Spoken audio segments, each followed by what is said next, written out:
What does diabolical evil look like? Well, the attack on Nahal Oz. I'm in Kibbutz Nachal Oz. This is actually a barracks of soldiers. Now these soldiers were killed. Some of them survived, but look at the arson. Look how the metal's all warped just because the Hamas, the Nukhba elite force, Din al-Qassam, Islamic Jihad, they planned this so well. Their attack on this kibbutz. This kibbutz was defenseless. And there's an army base right next to the Nachal Oz base. I served there. I'm a sergeant major in the Yalom force. I served there, and it was completely taken over, overrun. You look at how even the radios melted, the doors melted. So there's 6,000 or so that came through in waves, 3 waves. Now, of those 6,000, there's some that were Gazan civilians, innocent Gazans, that were coming in here just to maybe pillage or murder or rape. I don't know. But there was also hundreds and hundreds of highly trained Nukhba force. Took over the Nachal Oz base, killed people, more than 60 soldiers just over there.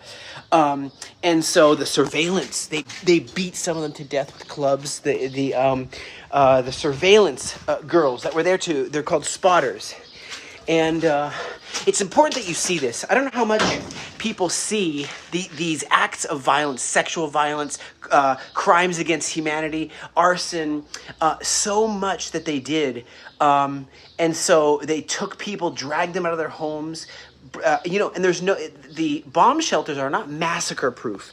They're supposed to stop rockets from the air. By the way, you can see how the soldiers here, about 12 soldiers facing hundreds of well-trained operatives. Listen to the explosions. They shot every round they had. See, they were able to use whatever they had.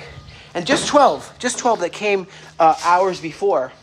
So you can see how they were stationed here. Now, this is not an army base. This is a little tiny encampment in the kibbutz. Imagine this. Everybody's wondering, when are the army going to come? Here it says kitchen, mitbach. So there's a little encampment here. And IDF's internal probe is looking into why was it such a failure? Why were the cries of these spotters not listened to? Why were Why were these girls that were spotters not listened to when they said they're coming? They're planning something really big. Why did they even allow the Re'im festival and the Siduk and the different dance festivals? Why did they allow that? That's the only place they actually allowed it to happen. And there's a lot of shortcomings. But there's a lot of heroes, too, who stood strong, who defended. There are those who, look at this. This is a radio. Oh, no, look at that. Completely incinerated. Let me tell you there are those who decided to go and rescue. Wow. There are those who decided to go and rescue those who were running for their lives through the fields, through the trees. I just talked to a friend. Check it out on... I have a personal podcast that I do, which is called The Real Israel Podcast. Go just Google The Real Israel Podcast, and you'll see how people came together on WhatsApp groups. And they said, look, we want to help. We're going to rescue people. We're going to run into the fray. And I feel in a way it's like how 9/11, everyone came together in the United States. But people here thought this was the end of days. Entire army bases, not just all the kibbutzes invaded.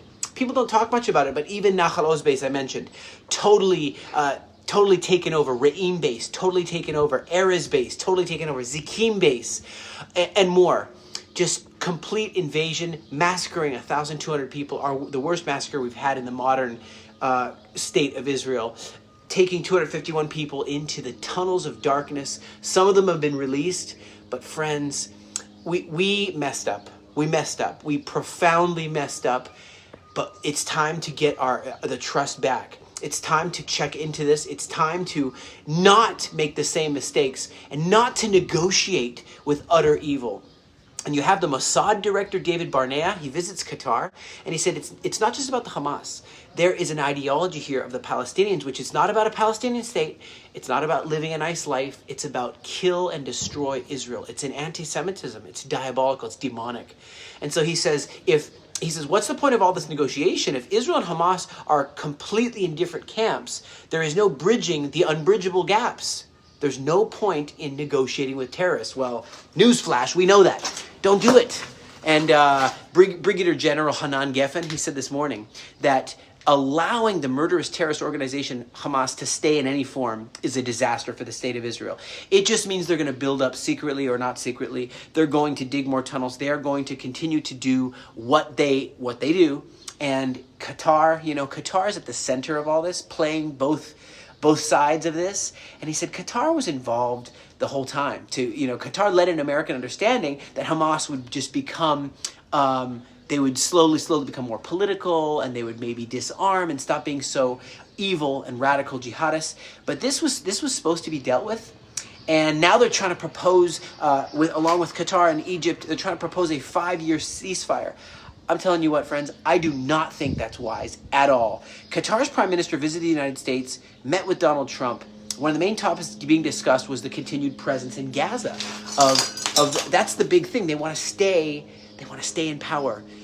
It can't be. It cannot be. Guys, we can't trust them. Can't trust the Muslim Brotherhood. Jordan says no more Muslim Brotherhood should be allowed. Get them out. Qatar, we know they have a lot of oil money. Doesn't matter. We don't need it. That we are not going to risk this happening anymore. Look at these transistors, just totally burnt. Guys, look what's going on in this world, friends. Wise up, pray for Israel, stand for freedom, stand for democracy, and may the troops have full and complete victory. I don't know what's going on with this port, with the Iranian port. Everyone's asking, did Israel do it or not? There's I think three different locations, some very distant one from another, and they're all burning. Investigation is pending. We'll see what happens. We'll see if we're behind it. But I'm going to read to you Isaiah chapter 25, verse 9 and 10. It will be said in that day, behold, this is our God. We waited for him, that he might save us. For the hand of the Lord will rest on this mountain. Moab will be trampled down in his place, will be straw and trampled down in a dunghill.